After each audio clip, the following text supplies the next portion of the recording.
এই শালার আজকে দুধ ঢালবো, এর শরীর হচ্ছে নাপাক হয়ে গিয়েছে, ওই দুধ ঢালে পাক পবিত্র করবো। ঢাল, দুধ দিয়ে গোসল করাচ্ছি, গোসল করে আজকে পাক পবিত্র করে ফেলবো শরীর। সব ঢাল, সব ঢাল, খুব অপবিত্র হয়ে গিয়েছে, একদম গোসল করাই ছেড়ে দিই। আল্লাহ, তুমি আমার কাছে না শুনে তুমি এমনি এমনি চলে যাও, ডাক্তার করলে উঠে পড়ো।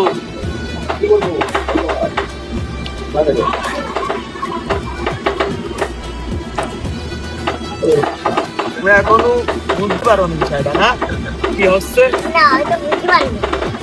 এখন তোর কি করতে গা ধোয়ালাম, আর সব কাজ আর নেক্সট টাইম হবে কিনা বল। তোমার অডিয়েন্স যারা আছেন, আপনারা ইদানিং দেখছিলেন খুবই বুঝতে না পেরে চলে গেলাম অন্য জায়গায়, তখন সমস্যার সমাধান পেরেছে ভাই।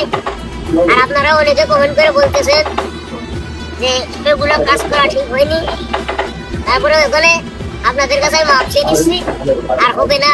আর আমি ছেলেবেলে মানুষ বিষয়টা বুঝতে পারিনি, যাতে আমার প্রাপ্ত বয়সে গিয়ে তারপরে মনে করে বুদ্ধি ঠিকভাবে হয়নি।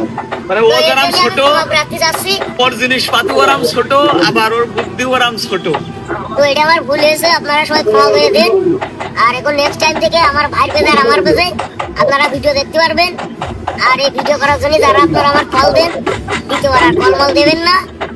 আর আশা করি বুঝতে পেরেছেন।